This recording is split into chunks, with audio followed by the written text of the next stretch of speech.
Story time, 1/3. Be me. In high school. Meet a girl. Start dating. Tells me she loves paranormal stuff. Tells me she's haunted. Tells me her older sister used a Ouija board one time. Seen doors opening in front of her. Objects moving on their own. At night closet doors opening. It's happened to her and her sister all her life. Yay right. JPG. One night she calls me. Scared out of her mind. Home alone. Parents are gone for the weekend. Tells me the cupboard doors in her kitchen opened on their own. Tells me I need to hurry over. 8 then. PNG. I ain't afraid of no ghost. Flack. I hurry over. Walk into a dark-ass scary-ass house. Cupboards are indeed open. All of them. I round a corner. Girl is cowering in the living room. Relieved to see me. We embrace. She's shaking. Is this bitch crazy? ISO. We keep dating. At my house one night. She falls asleep on my couch. I wake her up to take her home. She wakes up. Eyes darting around. Speaking literal nonsense. She understands me. But not really. She's in a daze. I take her home. The next day. Ask her what all of it was about. She had no memory after falling asleep on the couch. What the fuck? XML. Story time, 2/3. We keep dating. Stay the night one night. In bed together. Wake up suddenly as if in extreme danger. We both do. Bedroom door suddenly bursts open. As if it were kicked violently. There's no one standing in the doorway. I'm going to die. Tiff. Nothing happens. We keep dating. One day we leave her house to get snacks in town. 10 minutes gone tops. We come back. The entire house is trashed. Tactically clear the house of intruders. No intruders. No signs of forced entry. Nothing stolen. Papers scattered on the ground. Smashed photo frames. Religious carving in the middle of the living room. It had been sitting on a shelf on the wall. Look at the shelf. Claw markings on the base where the carving of Jesus sat. Think maybe one of the cats? GF thinks demons, gotta be. TFW haunted GF. Dat. We keep dating. Be Waggy and Keggy. GF waiting for me at my house alone. Sitting on couch. Doors all open one by one. Wall art slams against the wall. GF runs out of my house screaming. I come home. Whole house is trashed. Lamp on the floor. Laptop open upside down on the floor. What's going on here? M3U. GF recorded the whole thing on camera. Can't believe my eyes. Doors opened one by one. Even the closet without a doorknob on the inside. I really should have had her text me that vid.git. But I was still skeptical. Didn't care to dwell on it. Ignore it all. Start to get ill. Slowly over time get weaker and weaker. Can't wage and cage. Feel inadequate, insecure, angry, sad, tired. We drift apart. Grow resentful of each other. TFW no GF since. Never speak to her again. Start to get scratches on my skin all over in my body. Middle of the night. Middle of the day. Doesn't matter. They feel deeper than skin deep. After developing these I can't use my muscles there for weeks if not months. Pick related. Greater than 38,699,970. Be me. Camping alone in the national forest on the WA/ID border. Spent a lot of time around here, very comfortable in the area. Way the fuck up a fire road, nobody around. Place I'm camping was well frequented a few months ago. Know for a fact nobody's around anymore. Cook dinner in Cedar Grove, comfy but dark. Set up a big tarp to sleep under. Open on one side, roomy, pretty much only good to keep the rain off me. Notice wind has stopped completely. It gets really quiet. Get bad feeling. That feeling. Nope. Pack shit up in the dark. Put fire out. Leave. Drive down mountain, gonna find a fire road and just camp there. Get creeping feeling that my fire isn't all the way out. People will know it was me if a fire starts. God damn it. Go back to meadow, bad feeling returns. Park, turn high beams on pointing into forest. Going through the woods. Reminds me of every UFO movie ever. Trees are throwing weird shadows. Nerves are getting to me. Find fire spot, it's cold. Really, unsettling feeling now. Notice metallic smell, kind of like copper and sulfur, but less of a smell and more like a gaseous feeling in my sinuses. Wind stops. Everything is completely silent. Look around. Trees look weird. Look at car. Looks like it's getting further away from me. Kind of like pike roll. But I'm standing still. And it's standing still. Nope. Sprint to car. Drive down mountain. Feel like a pussy, decide to sleep in car in the forest, a little closer to civilization. 4 a.m. Woken up to weird fucking vibration. There's nothing in my car that should be vibrating besides my phone, which is in my hand. Nope. In and out of sleep for an hour, finally wake up, drive up mountain, drink coffee and watch sunrise. Haven't camped there alone since. Hey schizos. Pretty much every story you've seen on here has been someone seeing a freaky creature out in the fuck-ass countryside. If you've got stories near the opposite of that, put them here. Be me. 19, circa 2017. Chicago. Friends are going on a post-graduation trip to the city. Get into our hotel late on Sunday, maybe 11 p.m. Hey Anon, I know a place we can get drinks. 3 of us head out to the alleged Chicago Tapestry. Uber was only just becoming a thing, so we do the 2 miles on foot. We're in Chicago, but it's not super populous Chicago, it's a little exurban. Closer we get to our destination, the more dilapidated the buildings appear. Not quite abandoned, but definitely unkept. Find the bar, have some drinks for a few hours. It's a pretty quiet spot. The whole place is like one of those basement diners. Whole thing looks like a dive bar. But none of it was bad. Leave at about 1 a.m., start heading back to the hotel. About halfway back I feel it coming. Yo, I have to take a piss. You should've done it at the bar and on. Fuck off, I'll just do it in an alley. Walk up near to this building. Looks like a crack house. Stand at the edge of it. Sweet relief. Look around to make sure no coppers are near. Through the window I see what I think is the silhouette of a person. Ah shit.jpg. But the guy just isn't moving. Just stands there.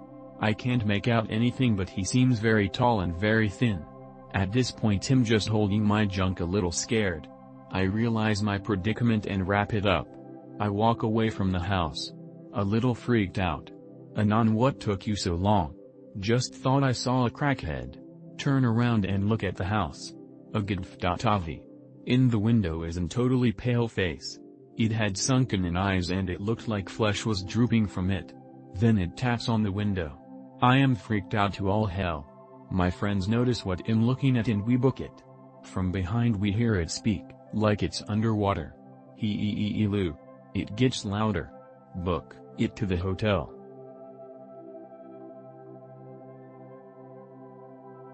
Hi/X/. I had a dream last night and now I'm going to share it with you against your will. Be me, chilling on bed wearing Quest headset. About to watch a movie in VR. Average Friday night. Figure I'll check the Quest store for anything new or interesting before I go balls deep in the search for torrents. Look, nothing special at first. Suddenly find a game listed in red text instead of the normal white. On the Quest storefront. That's weird. Name, 333-800-2561. Okay. Click on it. Author, 333-800-2561. Description, 333-800-2561. I've heard of this urban legend before. Apparently the number belongs to a ghost. If you call it and don't answer its questions correctly, it'll put a curse on you and send a demon to your home to kill you. At least that's how I think it goes. I was never interested in this sort of stuff. Why is it on the Quest store though? Guess someone made a game about it. Click get. Nothing happens. What a load of bullshit.jpg. Fuck Meta and their stupid store. I'm going to watch Alien.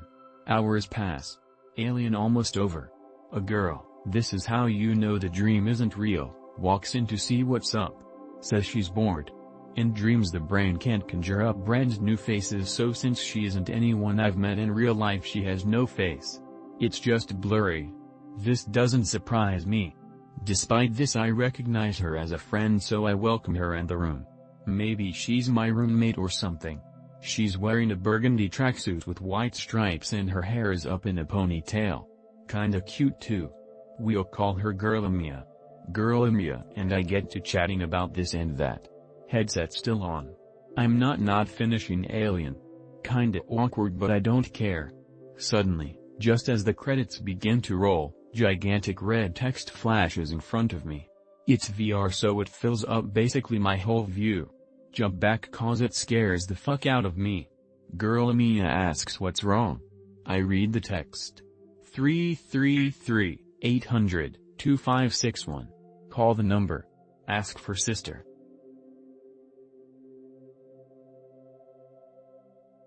Got a story related to Linda Moulton how you guys might find interesting. Be me. Not born yet. Be my mom in early to mid-80s. Engaged to my dad. Working at a bookstore at largest mall in state at the time. Get offered a job working as a personal assistant for some lady visiting the state to do research for her book. Lady in question is LMH. Works this job for several months in the time leading up to wedding to get some extra cash. Never had any particularly interesting experiences with the job itself, mostly helping with scheduling and coordination. Linda finishes her stint in the state and prepares to move on to next location to finish book. Mom says she was always a little weird, but she apparently starts acting extra weird when time comes for a job to be over. Linda starts telling Mom she should not marry my dad and instead should come on the road with her as a permanent personal assistant. No thank you. Wav. No problem, you and your husband can just move into my house, out here while I'm not living there, and take care of it for me while I'm gone. No thank you. Wav x2.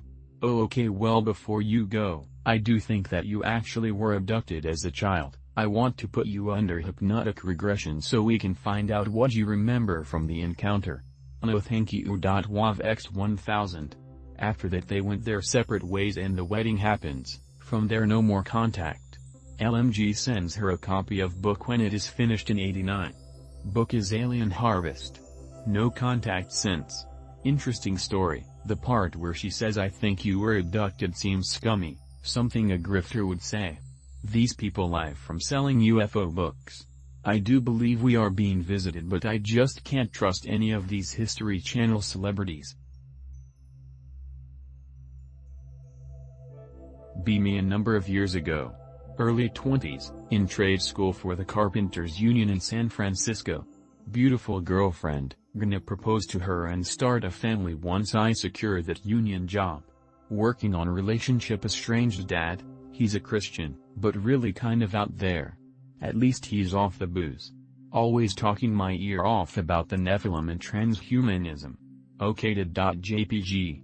Go for a drive with him one day and he starts talking to me about how there's a group of evil people who abduct children, dose them with acid and strap electrodes to their genitals in order to traumatize and brainwash them. Really not trying to hear all that. Has a generally crazed demeanor when talking about it. It seems to get worse and worse, he can't talk about anything else. Worried for his mental health. Dad is also involved in some ministry that does outreach at the Folsom Street Fair, which is San Francisco's bondage and leather festival. True depravity, dudes reaming each other and jerking off everywhere in broad daylight. Okay dude, at least you're not drinking. He is spending a lot of time with this woman who I will here refer to as Chris, who is also a part of the little prayer team getting ready for Folsom. Time moves on. Chris has some signed work for me and I need to make money while I'm in trade school. Truly interesting woman, nice, intelligent, sincere, and kinda milfy. Spend time with both my dad and Chris.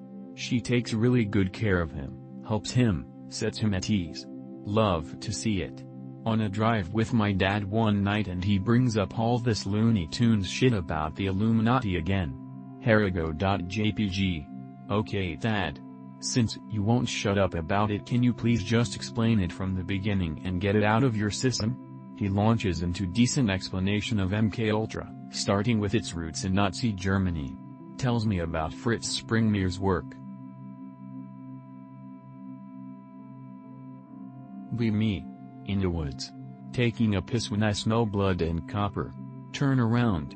There's 5, 9-foot tall skinwalkers. They've got this hot blonde with big titties captive. I fight them each one-on-one, using sick karate moves to kill 2 of them. Snap another's neck. Stab another violently. Engage in a hand-to-hand martial arts fight. It knows karate too. Do a sick kickflip and kill it. Make out with blonde after I win. Suddenly I come down from the DMT trip, realize I'm kissing a raccoon. The 5 skinwalkers were actually a black family I horribly beat up. Run for it. Forget I was walking through the woods tripping on DMT. Learn later a crazed white man was wanted for a hate crime, but thankfully nobody actually died. Skip to my uncle's place for 6 months. He tells me he's proud because he too would beat niggers senseless.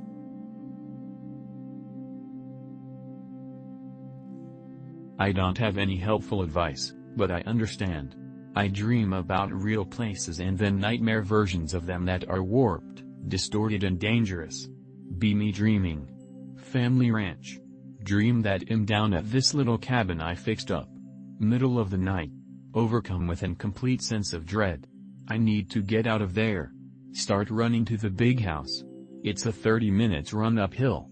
Flashlight doesn't shine more than 5 feet. The longhorns keep charging me and try to gore me. Then out of nowhere my old dog who passed away shows up. He runs next to me and every once in a while growls and runs off, to fight the longhorns. He stays with me till I get to safety. I pet him and tell him he's a good boy and how much I've missed him, and then he just walks off into the night. I don't know Anon, but I hope an old dog will show up and help you too.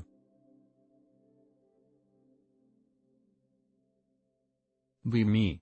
2005. 11 years old and living in Florida, about 45 minutes from Fort Lauderdale. A Friday night with my friend Danny. We bike over to our buddy Dave's house to watch WWE SmackDown like we always did. Showing's at 10 p.m. and we're just chilling playing Xbox that night. Dave's house is on the farther end of town, nothing after the backyard but wetland and woods. Approximately 2 in the morning, we're still awake but I go to kitchen to grab a Coke. Remember Dave's mom is autistic about the back porch light being on for some reason I never understood. Flick it on. Suddenly see this roughly 6 feet 6 inches figure with reddish fur as soon as it comes on in the backyard. Scream holy shit at the top of my lungs. See this thing run right off into the distance and barrel back into the living room. Friends rag on me and call me a pussy the rest of the night because after telling them why I was so scared,